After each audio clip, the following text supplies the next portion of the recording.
ಹೇಳ್ಕೊಂಡು ಇಲ್ಲೇ ನಿಂತಿದ್ರು ಯಾರು ಸಹ ನಿಮ್ಮನ್ನ ಕೈ ಮುಗ್ದು ಒಳಗ್ ಕರ್ಕೊಳ್ಳಲ್ಲ.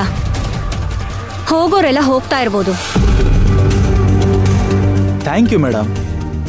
ಹಗಲು ರಾತ್ರಿ ಇದು ನಮ್ ಕಂಪ್ನಿ ಅಂತ ಇದಕ್ಕೋಸ್ಕರ ದುಡಿದ್ವಲ್ಲ, ಒಳ್ಳೆ ಬಹುಮಾನ ಕೊಟ್ರಿ. ತುಂಬಾ ಥ್ಯಾಂಕ್ಸ್. ಯೋ, ನೀನೇನ್ ಪುಕ್ಸಟ್ಟೆ ದುಡ್ದ್ಯಾ? ಏನ್ಸಿಲ್ವಾ ತಿಂಗಳು ಸಂಬಳನ? ಎಕ್ಸ್ಟ್ರಾ ಕೆಲಸ ಮಾಡಿರೋದಕ್ಕೆಲ್ಲ ಕೊಟ್ಟಿಲ್ವಾ ಎಕ್ಸ್ಟ್ರಾ ದುಡ್ಡನ್ನ? ಧ್ರುವ ನಡಿ, ಇವ್ರ ಹತ್ರ ಏನ್ ಮಾತು? ಆನಂದ್, ಧ್ರುವ, ಮೈನಾ, ನೀವು ಸ್ವಲ್ಪ ಸುಮ್ಮನಿರಿ.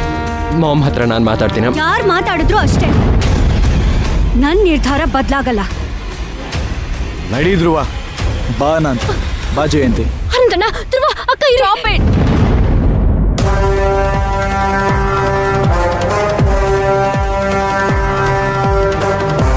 ಯಾರು ಎಲ್ಲೂ ಹೋಗೋ ಹಾಗಿಲ್ಲ.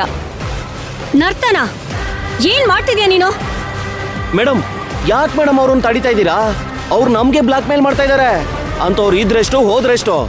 ಬಾಲರಾಜ್, ಸ್ವಲ್ಪ ಸುಮ್ನೆ ಇರ್ತೀರಾ? ಇವ್ರನ್ನೆಲ್ಲ ಕಳ್ಸಿ ಏನ್ ಕಂಪ್ನಿಗೆ ಬೀಗ ಹಾಕ್ಬೇಕಂತಿದ್ದೀರಾ? ಕಂಪನಿಗೆ ಯಾಕೆ ಬೀಗ ಬೀಳುತ್ತೆ? ಹೊಸ ಎಂಪ್ಲಾಯಿಗಳನ್ನ ತಂದ್ರಾಯ್ತು. ಅಲ್ಲಿವರೆಗೂ ಪ್ರೊಡಕ್ಷನ್ ಸ್ಟಾಪ್ ಮಾಡಕ್ ಆಗಲ್ಲ ಮೇಡಮ್. ಆರ್ಡರ್ಸ್ ತುಂಬಾ ಇದೆ.